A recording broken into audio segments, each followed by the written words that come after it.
And we are live, gentlemen. Yes, thank you, Ethan. Hey, everybody, welcome to Camp Slash Horrorcast, where we talk horror movies from the past every Monday at 8 p.m. here on Twitch. Today, I am your head camp counselor, David Ducky Wenzel. I gave my first name away. That was crazy. I'm also here with other head camp counselors, Jacob Pinkston. God damn it, I can't talk. Hey, Jacob, how are you? I know you've had a long day. I'm great. Thanks for asking me. But good to see you, brother. I'm so happy that you made it. So happy that you got back in time. Love you too. Love you guys. We also have Jay McRamey Rules McClintock. Jay, how you doing, sir? I'm doing well. Getting my drink on. Getting ready to talk some. Getting the drink on. Talk about a real director. I'm ready.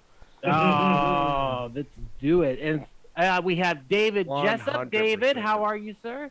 I'm doing great. Thanks for asking. Good. He did chip his tooth today. He will be getting that fixed. So if anyone knows this, so yeah, brutal. On a potato chip. I'm such a pansy. Sounds like your teeth are the pansies. Yeah, what the hell? Are you like fucking auditioning? Got some weak ass chompers there, buddy. I thought the guy was super cool till I saw his weak ass teeth, man. No. Okay, Dumb and Dumber.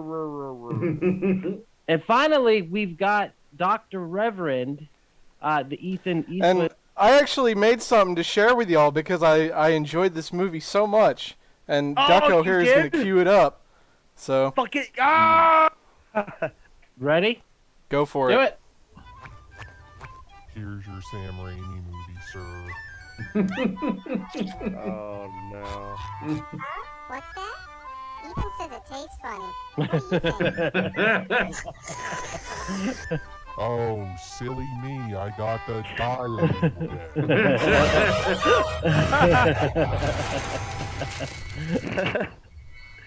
Oh, my God, those.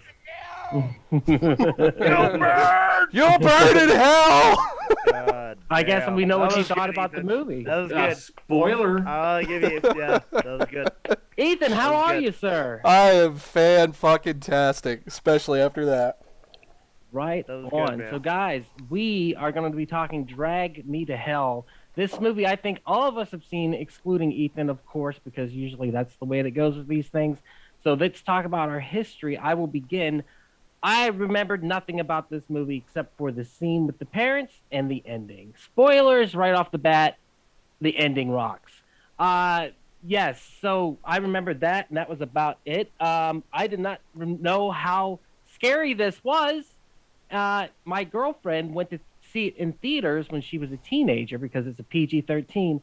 And within the first 5 minutes, when little boy Juan got dragged to hell, she left the theater in fear and went and hung out somewhere else while her friends finished it. So, yes, I legit am. This movie scared me. Oh, so good. So, I don't know what to say. That's my history with the movie. I had sound going, so I had to fix it. Good. Jake, what is your history with the movie? Movie theater. Yeah, I saw it when it came out. I was already, obviously, we're all Raimi fans here. We know what's up, and that was my introduction to it. That's all I needed to know. I was like, oh, Sam Raimi's got a new film out? Yeah, I'm going to see it. Done. Yeah. I'm there. So, and you've liked it ever since. You said you watch it like once a year, right? It's one of my favorite horror movies that we've covered, and also one of my favorite horror movies ever. But yes, I really, really like this movie. Yeah, it definitely was much, much better than I remember. Jay, what's your history with the movie? I actually am gotta be quite ashamed of myself. I did not know this was a Sam Raimi movie until I picked it up at Redbox. Ooh. It didn't get a whole lot of like marketing release. No, there was no heat behind it. So it made some money, and I remember watching it, and I remember thinking like this movie came out about a year or two after Spider-Man 3, and God, we all know how much hate that Sam Raimi got for that movie, and I think this is like his way of telling everyone like, just remember who the fuck I am, and and he gave us this just love letter to the Evil Dead series, but it also just kind of like. It really just gave us this amazing like look into just the way technology is advanced and how he took a lot of advantage of that. So I was really, really happy to see that. Fuck yeah. And Dagger Bravely is in the chat giving us some cryy, happy, laughy emojis. So thank you so much, Dagger, for doing so. David, what's your history with the movie?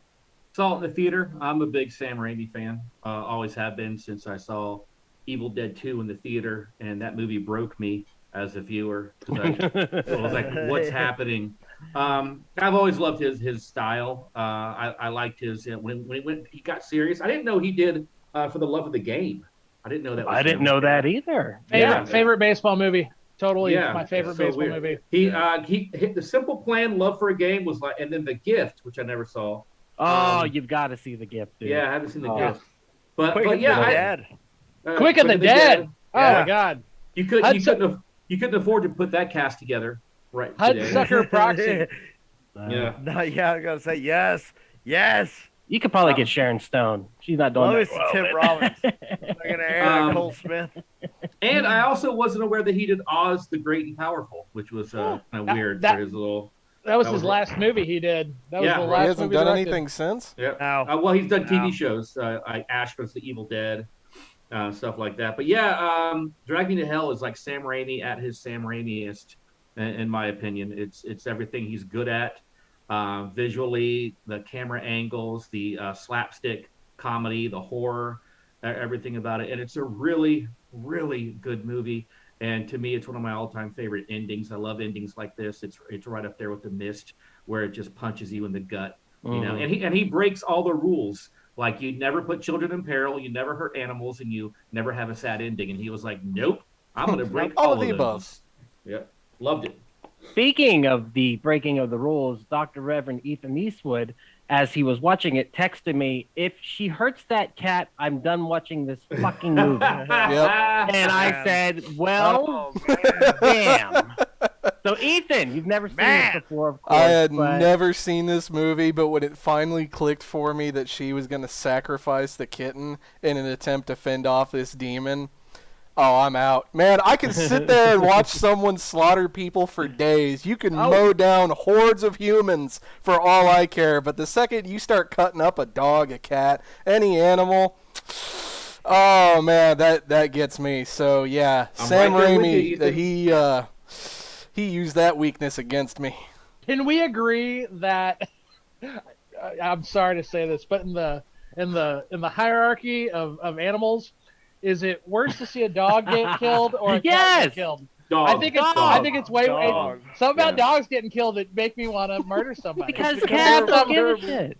Yeah, they're more lovable. Yeah. Like they respond to commands. They fucking respond to you whenever you get home. They're like, "Oh, I missed you so much." Whereas a cat is just like, a cat is actively planning your demise. It's like, are you gonna feed me? A cat is always thinking about how it can kill you. Right. I believe that. I think it's only a matter of moments before my cat sucks the breath out of my fucking. Well, guys, I think that we have a lot to say about this movie, so let's kind of jump into it. First off, I'm just going to start with it. Is it an allegory for bulimia? Is it? Yes. Is that what this is? 100%. It is a allegory for an eating disorder. That's why you have so many fucking scenes of vomiting in people's mouth. Huh? She was a big girl. In their fucking mouth. She was a big girl. She was a big girl. That was brought up like one time. Fucking twice. Called her. Listen to this, dude. Listen to this. He's about to break this shit down. So, and whenever she's turning into the cake and she sees the eye, that's her fat self looking at her saying, like, are you really about to eat this cake? There's so much shit about this. This is a total allegory for eating disorder. And I don't know why I like this movie so much because I don't have an eating disorder, but I immediately picked up on this whenever I first watched it. And there's so much at the very beginning. Goddamn, I digress. I've got a lot going on right now. No, you're fine. Move on. What you were saying though, like notice there's a lot of fluids going in and out of her mouth, and I know that sounds dirtier than I meant it to, but every time like the old lady is in the scene with her, basically she finds a way to make mouth-to-mouth contact with her, and whether it's vomit or mucus or she's throwing up maggots or whatever the hell happened, Like it is happening The over open and over. casket funeral, she fucking still spews vomit. Oh, into her yeah, fucking it's like a mouth. bombing It's mouth fluid. to mouth, fucking like. That's what the whole fucking thing is, though. It's about. Yeah, And I notice- didn't pick up on that at all. That just went if you right over my rewatch head. Rewatch it, and what you'll notice is a lot of the time when the scary stuff is happening, it's when she's alone. You know, And if you have an eating disorder, which I've dealt with in the past, not bulimia, but anorexia, can't tell now.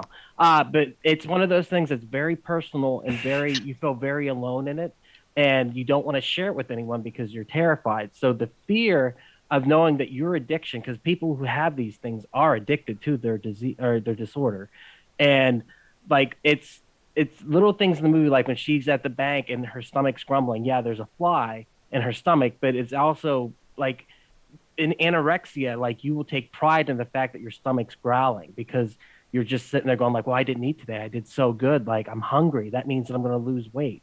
Yeah, That's that was where the you're. whole thing with his fingers rapping on the desk, and she's like, "Remove your fucking filthy pig knuckle." Yeah. Oh yeah. Because it's one of those things where number one, you get highly irritable, but secondly, like everything's your minor food. Go ahead, David.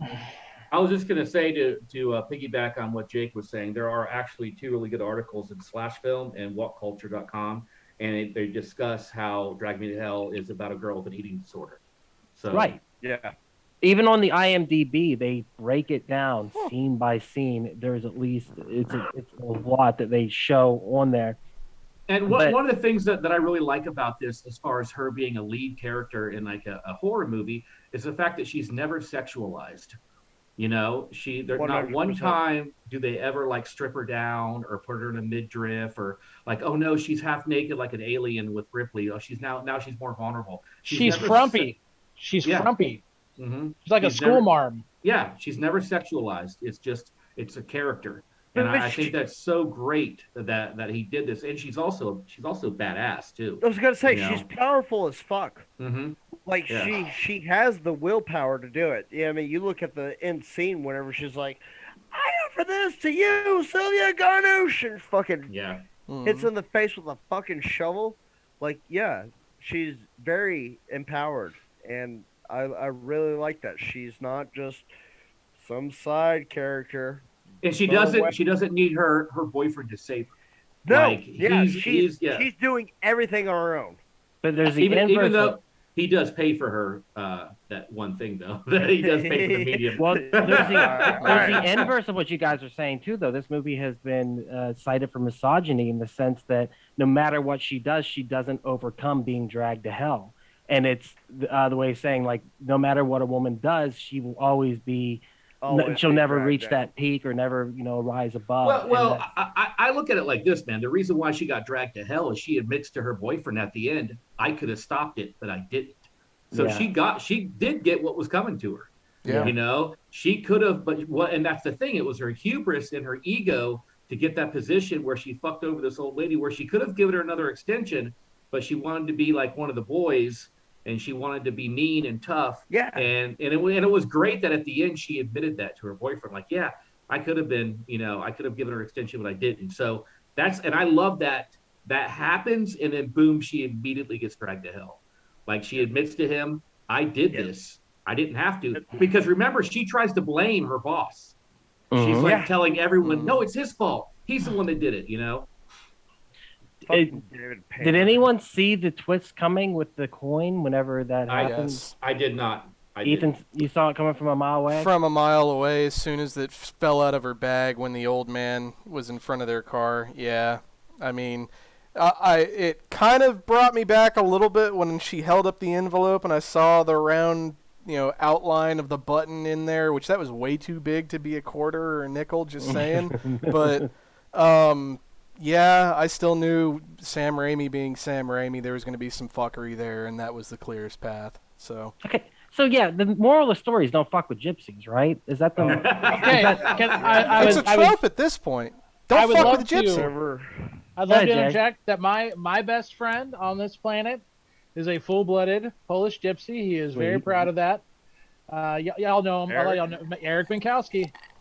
He does all the things, the tarot and all that stuff. And after every movie I've ever seen with gypsies, Thinner, this one, horror movies especially, I'm like, all right, how outlandish is it? And he's like, well, to be honest, he's like, I'm embarrassed to say that it can actually be quite like that. I got a question for you guys. Have any of y'all ever in your professional lives dealt with a band of gypsies? I don't think I have. No. I was 17 years old working at Chuck E. Cheese. It was a Friday night, and this group of about 25 very stereotypically bohemian, just very Eastern Europe looking, individuals came in, and I was like, these look a lot like the cast from Thinner. I really meant that. I was 17. I can admit it. And this group hustled my manager out of like easily. We did the math. They hustled them out of easily about $200 to $300 worth of product. And awesome. I wasn't mad at them. I was like, do not hate the player, hate the game. It was very impressive. Romantic gypsy. They do. There was a really good article in the Observer. This is several years ago, and there's a band of gypsies that go around in Dallas, and what they do is they look at the obituaries, and they find men who have had wives, older men that wives have died, and they send in their attractive daughters to woo the guy, and they just basically rob him blind. And the guy never prosecutes because he thinks he's in love, and the girls just keep on keeping them going, stringing them along. Sign me up. It's like we live in this very politically correct age where we're really not supposed to make the same jokes we even made 10 years ago with a lot of groups. But for some reason, the stereotypes when it comes to gypsies, at least for now, they are very no one's really fighting them. I don't even hear any blowback from their side. Like, hey, this is bullshit. They're like, and Eric told me as well. They are very much a nomadic people. That's kind of how they learn to survive. Is they're extremely loyal to one another.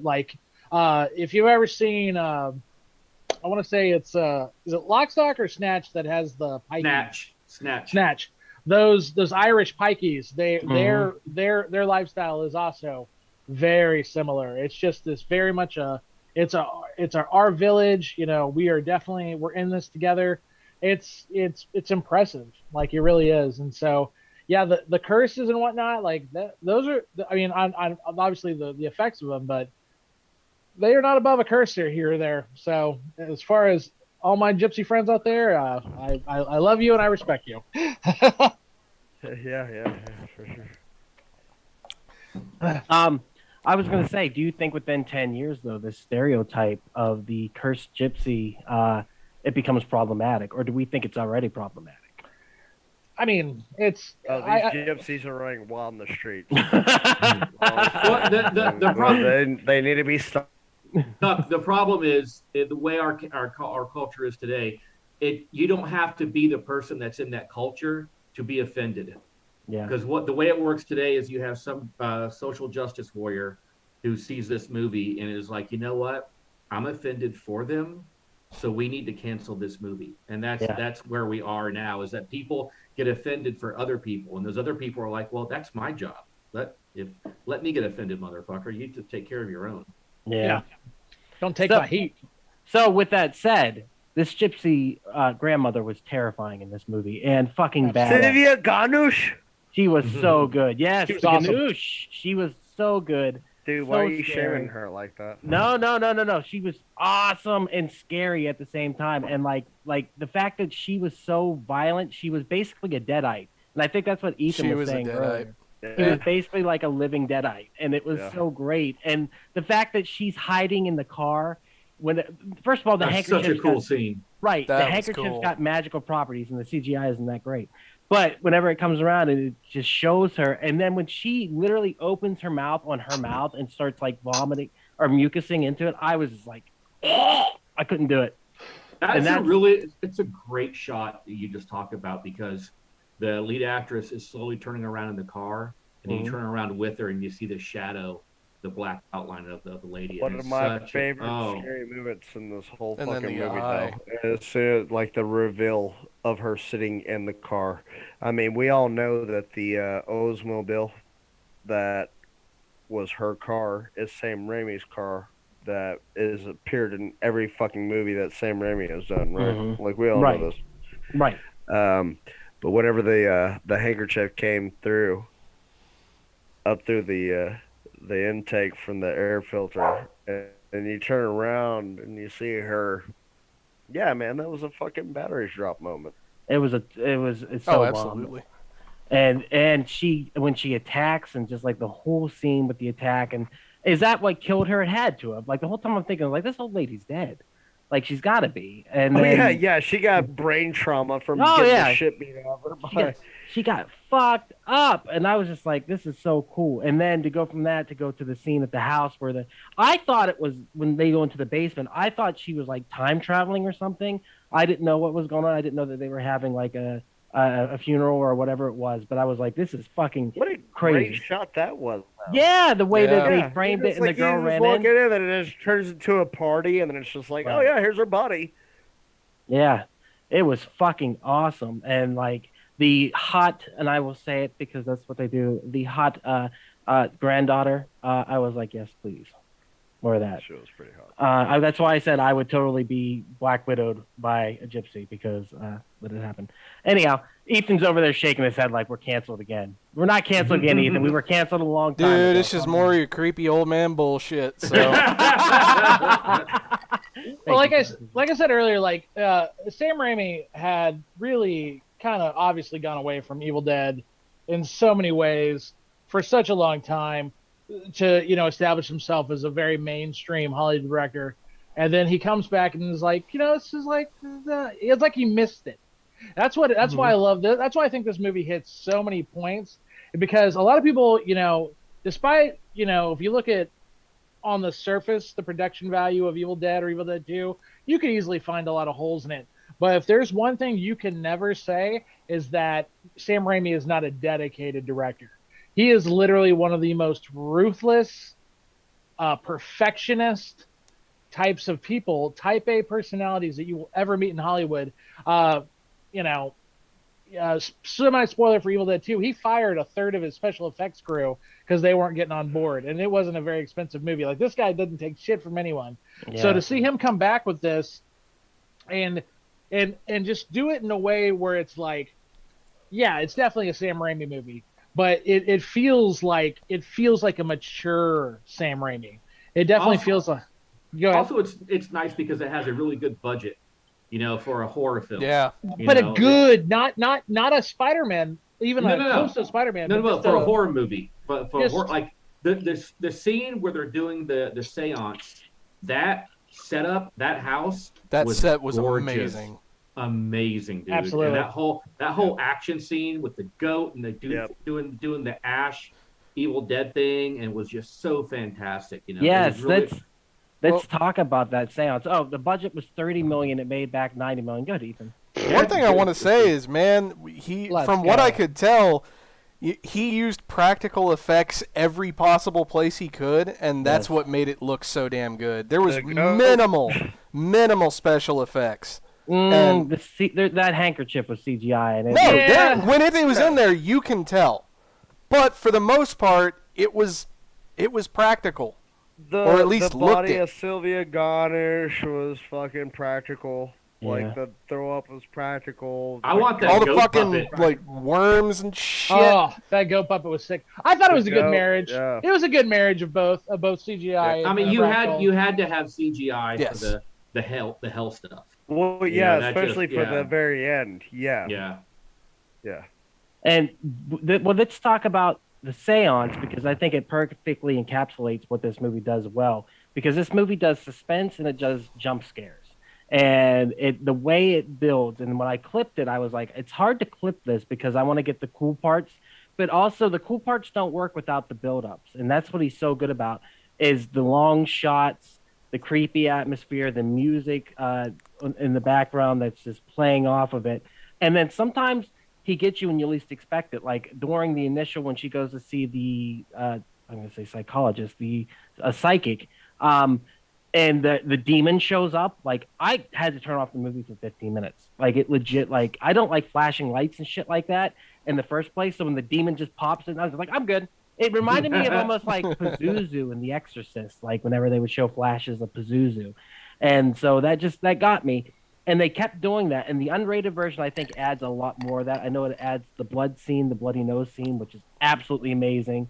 And it adds some more of the scenes where the cartoony stuff, like whenever she's attacked in the garage and she drops the anvil. It's a fucking cartoon at that point when she drops the anvil. I mean, that's iconic Sam Raimi shit. Yeah. Yes, but it was so cartoony and over the top, and that's why I was telling you, Ethan, earlier. I was like, this movie's weird because it goes from being to me, eyeballs. It just feels like a continuation of Evil Dead, like another story being told in that universe. You have the same sort of camera work where this invisible force is going towards or flowing away or doing shit around the room, and even the old lady looks like a fucking deadite from all the other Evil Dead movies. So, I mean, you could have sold me that this was Evil Dead 1.5. And at a certain point, the sound effects are even cartoony. Like when the cross falls on her at the end, it makes like a boink noise. I was just like, this is fucking great. And they beat the crap out of her. They really do. And it's crazy because like he does that with Bruce Campbell. He did that with Spider-Man, Tobey Maguire. And he does it with this character too. And it's just one of those things that Sam Raimi loves to beat up his lead character in comedic ways. I don't know He why. wants to be the villain. Like, I think that like Sam Raimi has always taken upon the role of the villain in every one of his movies. No one is more evil in any Sam Raimi movie than Sam Raimi himself. Yep. You could look at Spider-Man, you can look at Evil Dead, you can look at Crime Wave. Crime Wave is another one of his movies. Like, all his movies, he knows how to... He wants the hero to earn it. Like, that's amazing. Right, and he gives the villain so much love. Like, they get so much fucking screen time, they kill the dialogue, they got so much scenery to chew up. And it makes for such a good payoff. Talk about the end of this movie, man. She thinks the old lady's fucking done for. She's going to go burn in hell. One of the best twists ever. Yeah, that was good. I really love that. And it happens the moment she realizes that when she sees that button, boy, it's like boom, boom, boom, boom, boom, boom, boom, boom. So, and Justin Long did a great job acting. Love Justin Long. That's the one thing that I was a little confused about is, so she gave the button away. Wouldn't it technically be her boyfriend's, and he should be the one that gets dragged down to hell? Because she didn't willfully, she didn't knowingly give it to him. Exactly. Oh, okay. She had to knowingly give it to somebody. Yeah, gotcha. And they just put in this little pinch of dialogue to let him know that he was a coin collector. And like what that paid off really well. Payoff, though, yeah. I'm just saying, like just this tiny little bit of setup. He puts it in an envelope in the beginning. Like, oh fuck! Yeah. He collected coins. Why did I fucking remember that? Devil's in the details, man. Yeah. Yes, sir. I actually didn't, and I don't care. It's been 11 years. I saw the movie today, obviously, but it's been 11 years since I saw this movie. And when I saw that scene with her getting dragged to hell, I said sequel. I still don't think that's the end of her. I still don't. I don't care if it comes out, and if it ever comes out, I don't consider that the end of her. I'm like, that is awesome, because that's exactly what he did to Ash in Evil Dead. So you think that there's going to be like some sort of movie that picks up with her in hell? In a perfect world, in an absolutely perfect world, I would love a 30-second piece in the new Doctor Strange movie where somehow Doctor Strange, because it's Doctor Strange at the Mountains of Madness or the multi-dimensional multiverse of madness. I would love to see him just like see her and go, "You don't belong here," and like shove her and watch like shove her back into Earth and watch the crowds go. Stop getting our hopes up, Jay. That would be cool. But you heard it here first. You heard it here first. Bravo. If it happens, I literally just thought about it today. We're not gonna have Inception. Yeah. Sam's watching this. He's gonna make it happen. He knows. The seance scene we kind of skipped over a little bit. I think it plays into the idea that this movie is about an eating disorder because it's an intervention in a way, and so they're trying to exorcise the demon or the Pazuzu or whatever it is. The Lamia. The Lama and Lammy. Lamia, I think is what. Lamia. Lamia. That scene is so much fun, and it goes with the heavy prosthetics and the goat puppet. Yeah. Did not expect the goat to start calling her a whore. You bitch. I was like, what is going on? And then having like the Deadite kind of thing where he's the dancing over the table. Yes. What it reminded me of was like, "You're a goody two shoes. You're a goody two shoes" from fucking Army of Fuck yeah. Darkness. Yeah. Yeah. It was just a lot of fun. I mean, I don't know if there's a ton of story to this movie. I think it's all just scenes of horror that are set up and paid off, you know. But like, who said it earlier? You know, like it undoes the three tropes. You know, you don't hurt children, does it in the first 5 minutes. Yeah, you don't hurt animals, and does that within an hour mark, and then finally happy ending. There is no happy ending to this, and when it leaves on that note. I mean, that, like I said, stuck with me because I remember that being terrifying. I remember thinking, For me though, I don't find it as so much of a sad ending. I kind of like the fact that she got what because to me she got what she deserved. You know, I just feel that she fucked over that lady for a promotion. You know, and she was a ginger. And you should go to hell for that. Yeah, go to hell. Dude, fuck. And have her soul chewed on for 1,000 billion years. Because if that was the case, less people would fuck other people over. If that was something that we knew for sure, like, hey, if you stab somebody in the back, you're gonna rot in hell forever. Then people would be less dicks in this world. That's very true. Do you think that? You just define Christianity, dude. That's exactly what it is.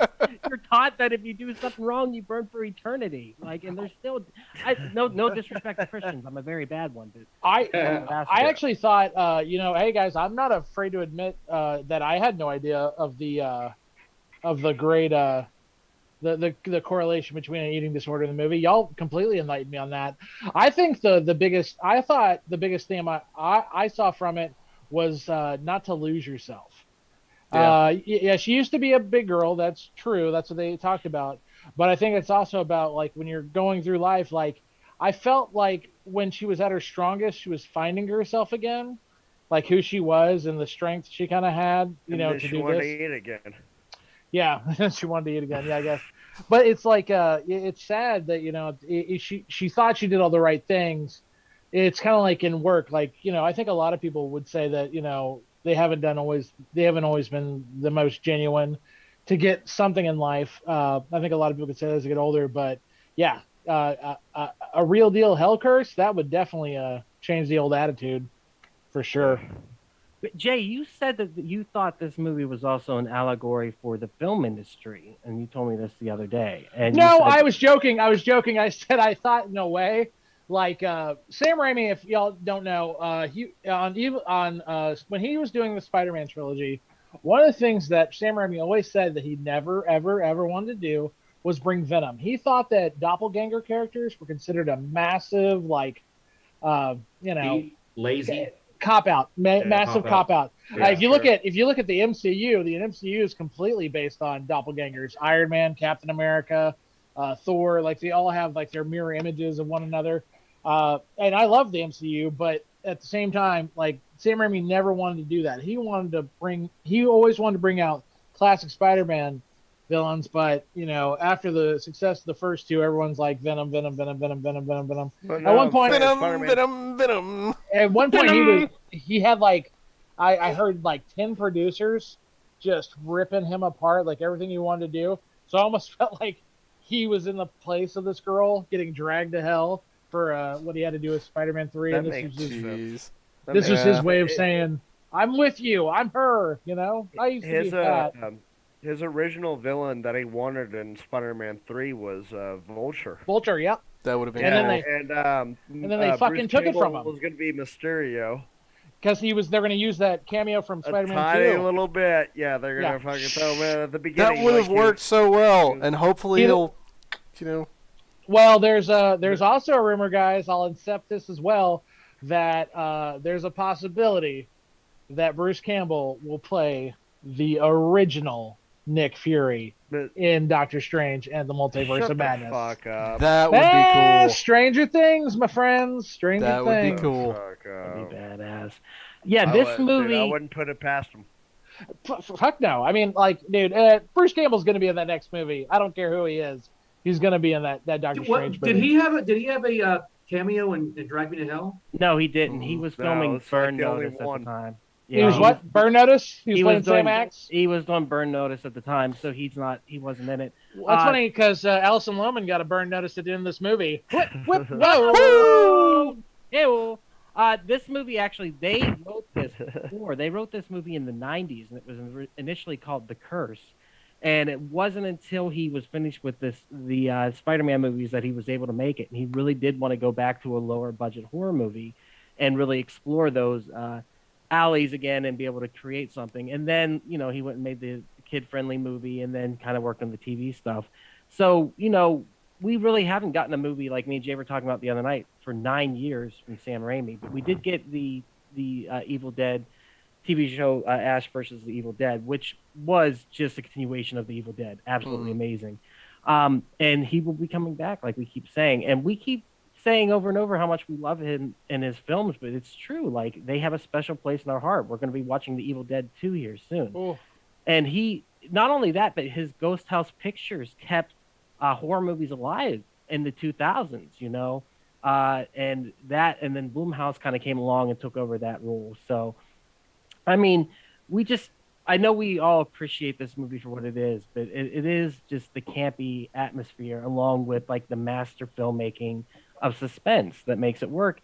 And it teeters on that edge of ridiculousness, but always pulls back. And like I said, I legit was terrified by this movie watching it today with the lights on. Like, it worked for me. Ethan, you said the same. It worked for me, man. I mean, it's, some of the jump scares got me. Some of them didn't. The scene with the lady in the car panning over to it. Oh, yeah. No, that was good. Saw it coming, still scared the fuck out of me. And then especially, where he broke the second of the third rules, killing animals. Ooh. That hit hard. Did it scare any of you other guys at all? Oh yeah, when I saw it, yeah. Jay over here like, no, I got the biggest balls of his own. It didn't scare me at all. No, it's like, that's the thing, is like Evil Dead 2. I saw it. Well, okay, I'll save it. But no, I mean, like, this was like, oh yeah, this was.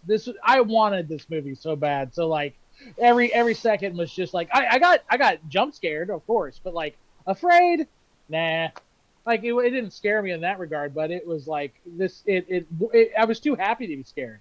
Does that make sense to you guys? Yeah, it does. Like there's a joy that I get from this movie. It's a resurgence for me of everything Raimi could do, and it's like, and then of course the Evil Dead remake, came out a few years later, and it was like, it didn't skip a beat. That movie. Oh, scares me. Jake, how about did this scare you at all? The first time I watched it, yeah. I mean, not like scare me. It's like everybody else said, nerd.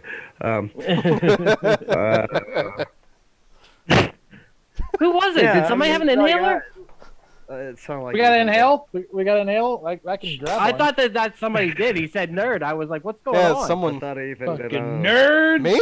Hobby just creeped in for a second. From movie theaters, and yeah, there was a couple jump scares, and I usually don't get jump scared. There was a couple points in it, and I think definitely whenever Ganush turned up in the back seat of the car, for sure was one of them. And whenever she was in the shed, and she showed up again, and then throw it up in her mouth again after she just got her fucking throw it up in her mouth from the funeral from the fucking dead broad. Oh, and then now she's I don't know. it was so nasty. Sorry, dude. I'm Like, kind of out of it right No, now. you're fine. You're good, dude. man. You're good. Well, that's what finally, I think that's pretty much, did anyone have anything else to say about the movie itself? Like I said, it's pretty light on story, but it's pretty, big on the scenes. So, we talked about the majority of the scenes. So is there anything else you guys want to add about it other than... I'm curious. I didn't look this up. I guess I could look it up because I have a device. But I know that it's the Allison, or what's her name? Was her name Allison? Alison Lohman. Yeah, it's her last film. And I'm curious to know if the brutality of making this movie caused her to quit acting. Turned her off. No, what I read, she enjoyed it. Like, she enjoyed cool. being in the movie. It was a very enjoyable experience. Like, she watched a bunch of horror movies to get ready for it. And, like, just altogether, it was a pretty good time for her. So I don't think that was an issue. It was just quit to, like, focus on family and stuff. So I know she got Probably. and stuff. Oh. But she was great, man. It was her film. It's not her last movie. Oh, it's not? Okay, I apologize. Yeah, you're wrong. Wormsworth in the chat says, how many different scenes was there blood or slobber or maggots getting puked into someone's mouth? Oh my God! There was so many. It's uncountable. Yeah, Raimi special, man. Raimi special. So if many. it's disgusting, and not only that, like you talk about the camera scenes again. I almost wish we would have done this movie after Evil Dead 2 because there's so many things that I want to talk about that I definitely want to wait. Because we'll have to do like a Drag Me to Hell addendum after Evil Dead. There's standalone. This movie, together. Yeah, this movie is just. You know what's funny? I'm talking to all you guys and Ethan. I mean, you are the youngest, and with the movies like these, you usually find the most that have a problem with, and you have literally come up with one thing that you're like, what about that? That's the one hole you found in this entire movie. That's because he's a secret metalhead. And he what's the hole? What's the hole? Well, you thought about it, but you answered it, Jessup, about the button or whatever. Oh, how she didn't get. You answered it immediately. Like Sam Raimi is really good about. He keeps it tight. He keeps it real tight. Yeah. Like he kind of makes his movies like. Okay, what kind of asshole would look at this movie and go, what about? Okay, here we go. Wrap it up. One of the things Green Goblin in the dick with the fucking Green Goblin fire. First Spider-Man isn't great. It's not great. Fuck you! It's fantastic. What? One of the rules in screenwriting is everything written has a purpose.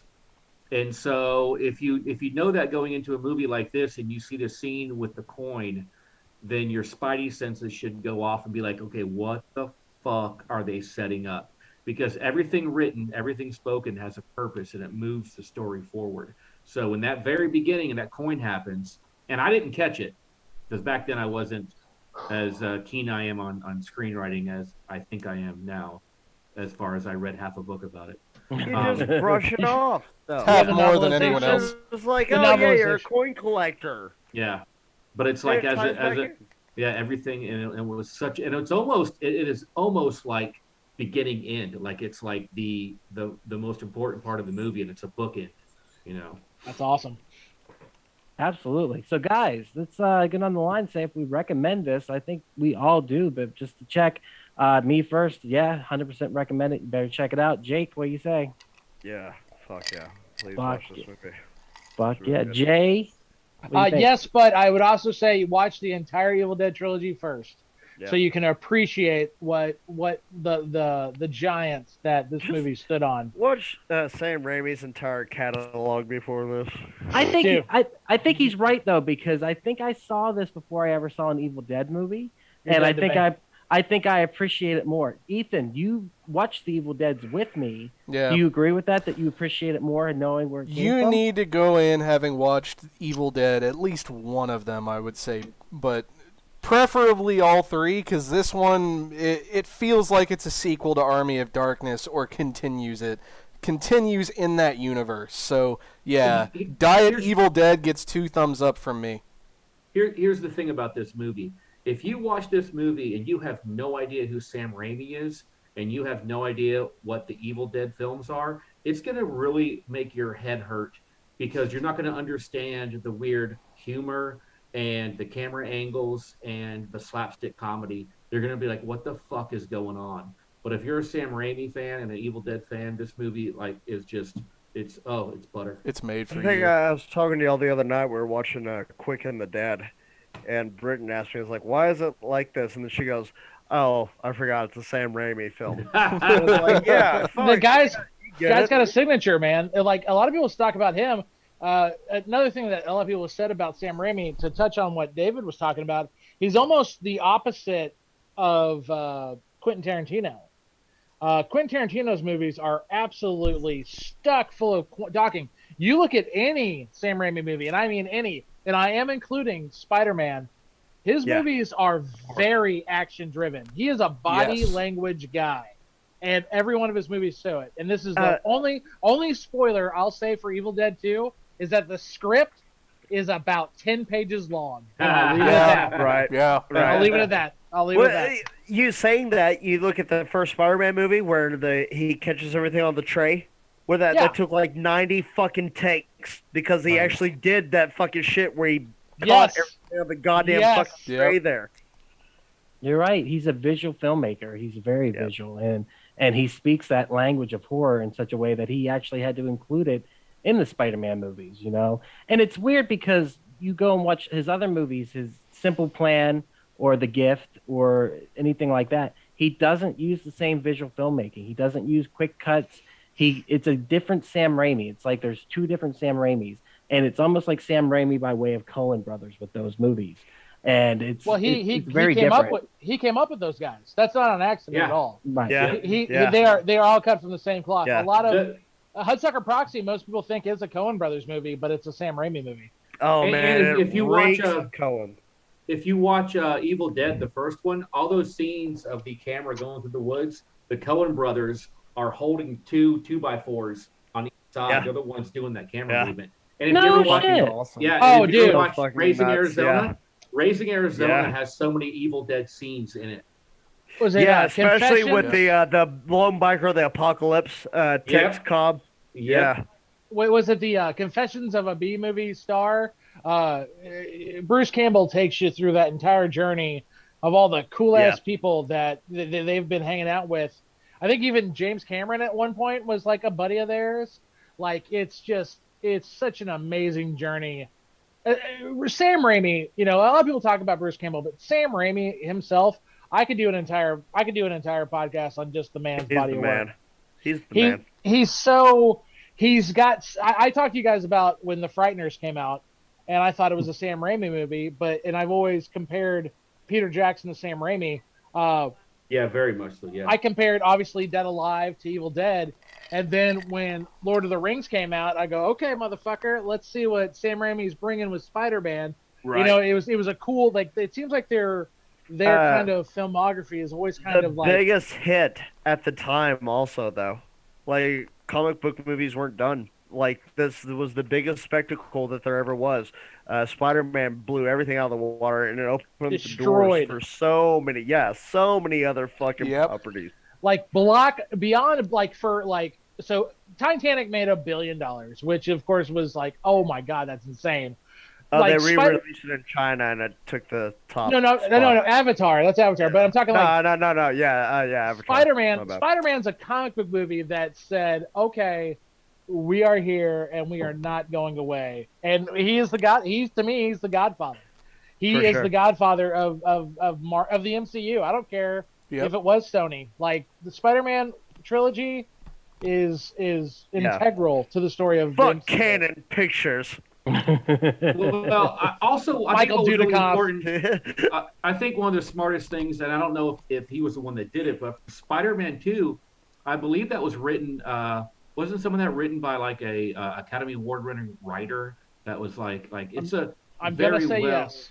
Yeah, it's a great story, and then you throw in the actor that played Dr. Ock. You know, Alfred Molina. Yeah, henchman number 2 from Raiders of the Lost Ark. Raiders of the Lost Ark. Yeah, Alfred Molina's an amazing actor. But it was like one of the first like action movie or like comic book movies where it was taken serious. You know, they handled the fucking material like it was a fucking real thing. It wasn't babied down. Like we got a shitty version of the Punisher, which I still love also. With it's guilty pleasure. Yeah, exactly. And you got fucking David Hasselhoff's fucking Nick Fury. Yeah, you got whatever the fuck his face is. You got the shitty fucking Fantastic Four. Like they actually handled this property with the integrity that it was, you know. They grounded it in some form of realism.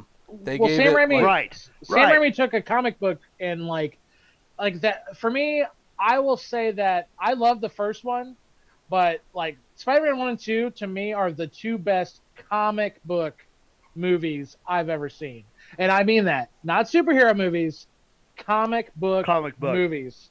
Yeah. Like they took a comic book to me and said, here you go. Like, and the only person I thought did it as good as them was Tim Burton with the first Batman. But I thought Sam Raimi took the ball and said, here you go. Don't get me started with that. Uh-oh, someone's coming at us. What's up, Davo? I was going to say that, the writer for Spider-Man 2, he won an Academy Award for Julia and Ordinary People in 1977 and 1980.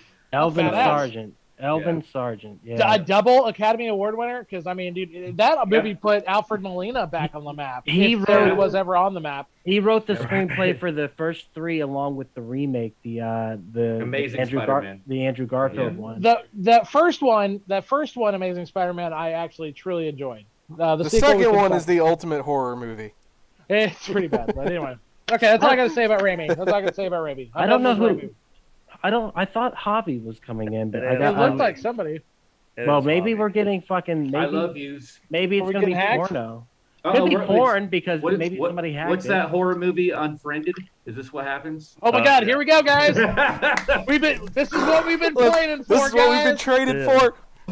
Yeah, I'm gonna. I can't leave my computer. I can't go tell my parents that there's something going on my computer upstairs. I'm getting nervous about this. I'm not gonna lie. Oh, jeez! Damn, Jessup! Damn, you going scared hard the shit to out of me. paint. That reminded me of the Dead Alive there for a second. Got a little bit nervous. All right, guys, let's do some clips. Let's check out Drag Me Down. Dip. Hopefully, porn doesn't pop up. I don't know who I Love Yous is, so we'll figure it out as we go. I love yous. This is it should be Juan. Kid. Right. Poor kid. This little kid, man. Such a good actor. Like, that's really good exposition, just setting everything up for what's going on here. The kid wronged a gypsy and he got screwed over. That is genuine terror in his eyes. The shadow. Look at that. Watching this made me almost wish that Sam Raimi had directed Constantine. Oh, yes. Oh, yes. The hand! How good would that be? Holy shit. And Constantine has some good visuals in it. But, Constantine completely shits on the lore, making like a British Sting-looking dude, Keanu Reeves, and there's still a ton of fans for it. And I'm one of them. Yeah. Don't make me beg. This is so sad. I am proud woman, Miss Bagu. Hey, goddamn. Never have I begged for anything. But now, I beg for you. I humble myself before you. I, Sylvia Ganush, beg on my mother's grave. I beg you. Please let go. Let go! Security! Stop! Shame me. That's just some killer acting. Yeah. Killer acting. The whole framing of the scene, the writing of the scene, the acting of it. Man, that was one of the most powerful scenes of the movie, I think. I love it so much. Shame me. There's the handkerchief. I don't know, man. I think that CGI handkerchief is pretty good. It is. It looks really good. There we go. This to me is battery drop. Battery drop. That's what I was drop. saying. Yeah, that was the battery drop moment. Her in the backseat of the fucking car. And the fact that it's the eye is like the first thing you see. Yeah, the eye definitely. Yeah, dude. Yeah. That's the Deadite thing. Like, right. Oh, absolutely. Yeah. This scene is amazing, man. It lasts forever. Yes. Yeah, it goes on so long. You're like, holy shit, is she not done with her yet? You know what it reminded me of? It reminded me of the They Live fight scene between David and David. Nice. Yeah. Nice. And the actress did most of in the alley. The actress did most of her own stunts too. Yeah, she was awesome, man. Who's Sylvia Ganush or Alison Loman? The main lady. Oh, this part right here. Just gumming her. Yeah. That's another allegory for eating disorder. So what's the whole deal with like her hair getting ripped out throughout this whole movie? Every fight or thing she gets in, just whenever eating you disorder. have an eating disorder, your hair falls out like that. Also. Or you eat your own hair because it has no calories. It's a way to fill up your stomach. Oh, what? I've never heard of that. Supposedly, the character of the Ganoush is supposed to be her in the future, and that's what she's going to become if she doesn't get her eating order or her eating disorder under control. So that's like the teeth and everything because they throw up and all the acid. Yeah. Tears away at them. My teeth are looking like that now. Yep. Oh. I got the good chompers there, guys.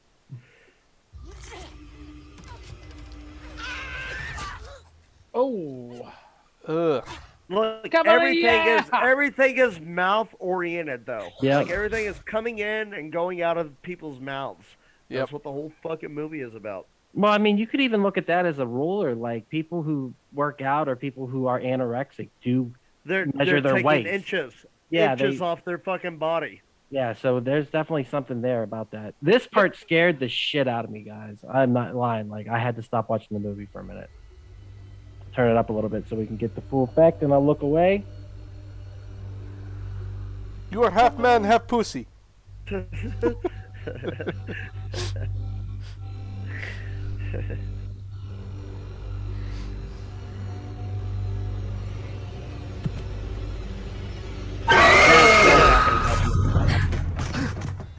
Yeah, I'm good. I can't. It's a cool scene. I can't help you. I'm sorry, I can't help you.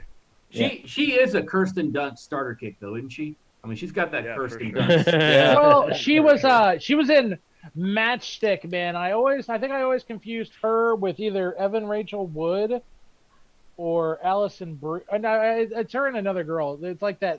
Alicia Cuthbert is who. That's the one. That's the one. Alicia Cuthbert and her, kind of like Mark Singer and Kevin Bacon. You know those actors that. Yes, sir. 100%. Goat punch. Sorry, go ahead. No, it's okay. Nope. Keep goat punching. Goat punching away. The shadows are so cool in this. Yeah, dude. This scene really fucking it pops. Oh, Christopher Young did the soundtrack. He does a lot of horror movies. Well, he fucking knocked it out of the park on this one. Cleaned her clock.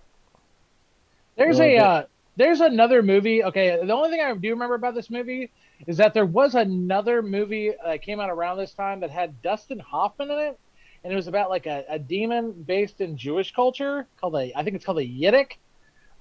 It's one of those. It's like that whole Deep Impact Armageddon thing. I remember that. I just remember that one was a lot more serious. This one was definitely much more like tongue in cheek. But I was random thought. Sorry. I have not seen this. It wasn't very good, but I remember it. But anyway, go on. Pukey.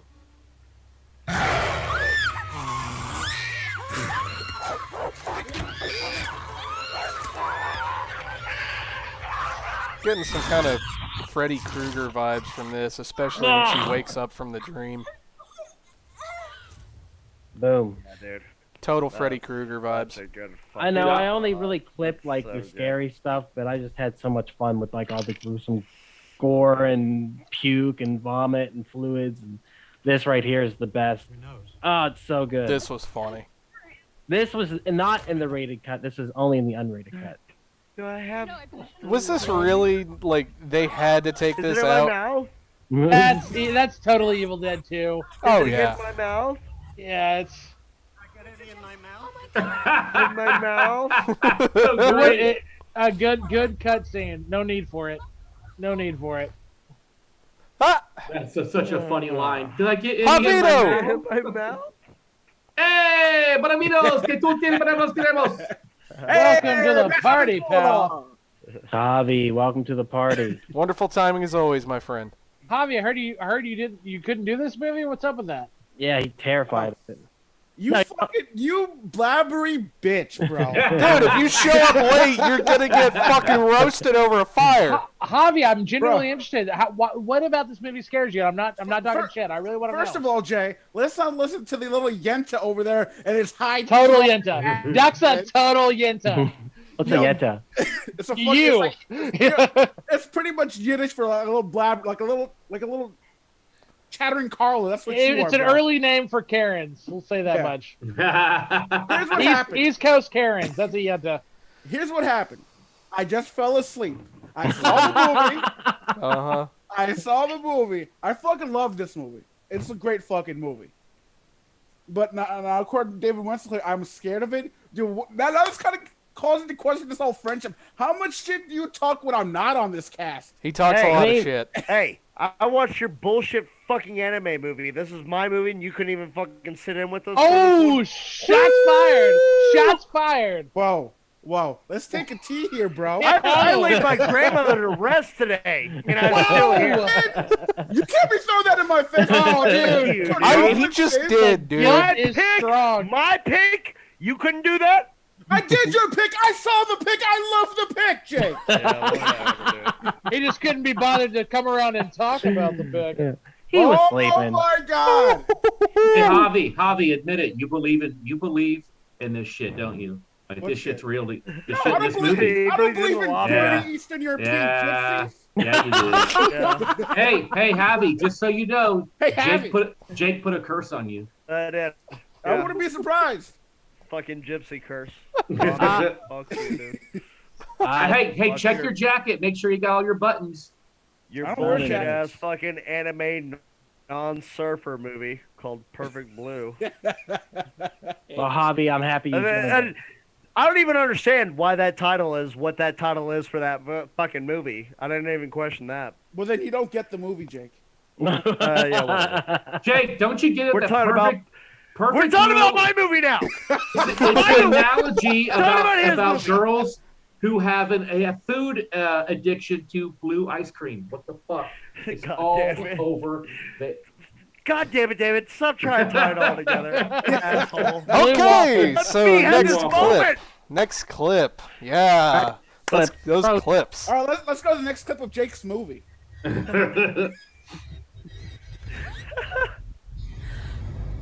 Yeah. Oh, yeah. Eating disorder. why does she have that stuff inside of her? It's embalming fluid, dude. That's formaldehyde. Oh, It's formaldehyde. God. Pulls the hair out too. Boom. Yeah, dude. The thing that's really cool about that whole scene too is the eyes are always following her, or at least on her Yes. and looking in that direction. Yeah, she's like, yeah, even from beyond the grave, she's fucking pulling her fucking hair out. She's looking at her. She's vomiting in her fucking face. Ugh. Ubiquitous gazer. That's what. It's What called. actually killed her? Probably the second or third the staple. ruler? Of course, dude. They beat the shit out of each other. She's old lady. No, that's my question. Do they ever come up with a definitive cause of death? No, Yeah, man. Ruler Yeah. in the throat is a pretty good cause of death. I would the metric have to system? assume- Yeah, I'd Yeah, have the to- metric system. I would have to assume it It was a couple centimeters. centimeters, I guess. What? With, What if somebody said that like the real message of this movie is if someone says no to you, you need to fucking make sure they go to hell. Like Yeah. right, and then die immediately afterwards. Hey, curse I them. mean, I was gonna say that's how she died is because she got denied a loan from the This bank. movie is the birth of. Probably had a heart attack or something. Yeah. This movie was the Like, birth okay, of so- SJW. Yeah. So Yeah. she in the best case scenario, she gives her an extension on her loan, and she still dies still a can't- week later. And now by the her way, her entire family has to take on her debt. Well, see, Yeah, that's the thing that kind You of did him pissed a me off fucking too, favor. though, is that she had this funeral. All these people were there. All those people couldn't fucking help her out. Like that entire. She's a group of proud people- woman. no, because she's very proud. Yeah. She could not ask her granddaughter to come stay with her. But she's gonna ask a stranger to give her a third fucking installment or third. Yeah. fucking Oh, extension. I think. Are we finding a hole? Are we doing it? Well, what I'm are saying we- is, I'm not finding a hole. I'm calling bullshit on her gypsy family. I agree. There we go. You know what? I think we Preach, David. should all launch an attack on every gypsy that we ever see in our lives. I've ever, been because- saying this. And if since I was they say no to three. us, we're Well, dragging yeah, them to because hell. they're a bunch of fucking scammers. That's what we should do. Goddamn They- pikeys. weren't all Yeah, of they're y'all fucking just like pretty- apologizing you're to late. the gypsies that weren't Javi, watching you're so earlier? late. You're so late. Yeah. We heard you the joke. I'm trying On to to get the out of next. here. On to the next clip, which is named wrong. You guys are acting like a bunch of gypsies. I need you to know that. Like a bunch of clicky gypsies. What did I tell you guys? It's okay to Says make the fun of gypsy gypsies. who comes in Hey an guys, hour late. after this, we're gonna go to Whataburger and screw over a manager for $250 for the food. Why not? They're owned by Chicago now, anyways. I don't care. Yes. Yeah, Whataburger's the like chicken best the chicken Chicago tastes fast different food now chain too. ever. Yeah. I screwed up, and every clip is just going to be called "Drag Her to Hell," evidently. So That's fine. Nice. Dyslexia. It's not a podcast without some misogyny from Duck. Oh, what? He can't even control himself. He's Then been it's so like, good. Why are y'all gonna do this to him? I used so good. I used to think that we could have some merch like drop the battery drop or the drop the batteries, but now I think the merch should just be a picture of Duck, and it's like it's not a show unless just Duck says like misogynistic. Well, I do the past. Are you sure you're a comedian? No. I do the cast was comics good. struggle so hard to get a joke out before. Dude, I know. so good about it. Listen, I cannot agree with Bobby more right now. I know. You have no choice, but it's the truth, Jessup. Yeah, and don't ever want to let like Jessup forget it. He struggled for like 3 seconds. He's cursed forever. Yeah, you fucked up. You fucked up that one time for 2 seconds. Yeah, you suck. Now we know that Hobby is actually the gypsy. I had my anyway. Roll it. Only a gypsy wouldn't watch my. I love my gypsy friends. Love for my. Do not. I am not a part of this. Gypsy friend. yeah, like you have multiple. I know exactly. Like he has a whole caravan. They are legion right, guys. Like he's a nomadic gypsy lover. Hey guys, look, a clip. Yeah. Oh yeah. Now, sticking her hand down her throat. Yeah. Sticking her puke. Yeah. You know what that is? That's an eating disorder allegory. Or Duck. What does that also look like?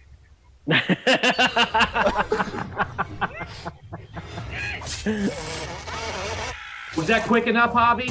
Happy birthday to the ground. Brutal. Drag her to hell again. Didn't mean to. Yep. Drag her to okay. hell. Doc, we're gonna talk after this. Drag her to hell again. Son of a bitch. Can I retire? Can I retire right now? Yes, the goat. I love the makeup on her for this when the demons possessed her. Give me that goat puppet. You fucking hard. Good though. So good. So good. Holy shit. Drag her to hell again. Fuck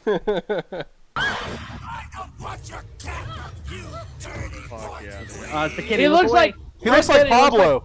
No, he looks like a Buffy the Vampire Slayer vampire from the movie, from the TV show. Oh man, I was gonna say Pablo from Ash vs. Evil Dead.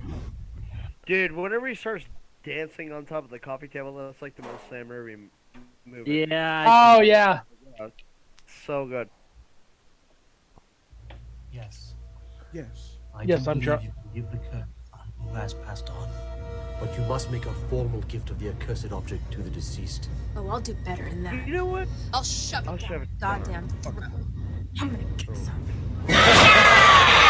I'm gonna get some, dude.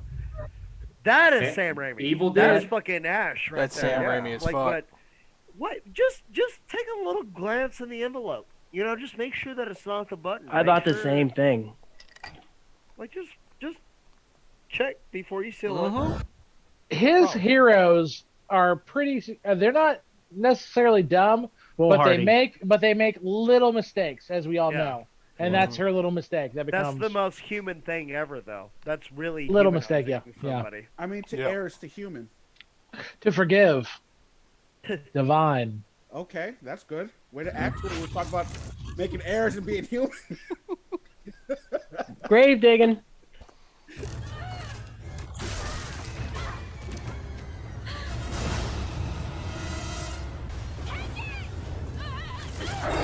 Those were not on her face before. Well, she's seen Hair. things though. She's been seeing all kinds of shit that hasn't been there. That's true. I thought the shovel in the mouth was. Yeah, dude. Christine Brown! Oh yeah. What a great. Hey, you! Sylvia, get it! Suck it, bitch. Choke on it! Yeah. Choke on it, bitch! Oh, just God. Kick Boom! your jaw shut. Good. Boom! Like, and you're like, yeah! Beautiful. She's written to the curse. Fuck. I think finally this will be the correct clip. Drag her to hell. I thought maybe you could. I thought maybe you could sew back on. And I think you might have my. I think you might have my coin. God damn, dude. So. I'll wait till the end. I'll wait till the end of this. I'll wait. It's all right. No. Hey, no! Hey! Oh, God, no! You know, you have plenty of time to jump down there and grab her. He could have pulled her, like, to the side. She could have moved.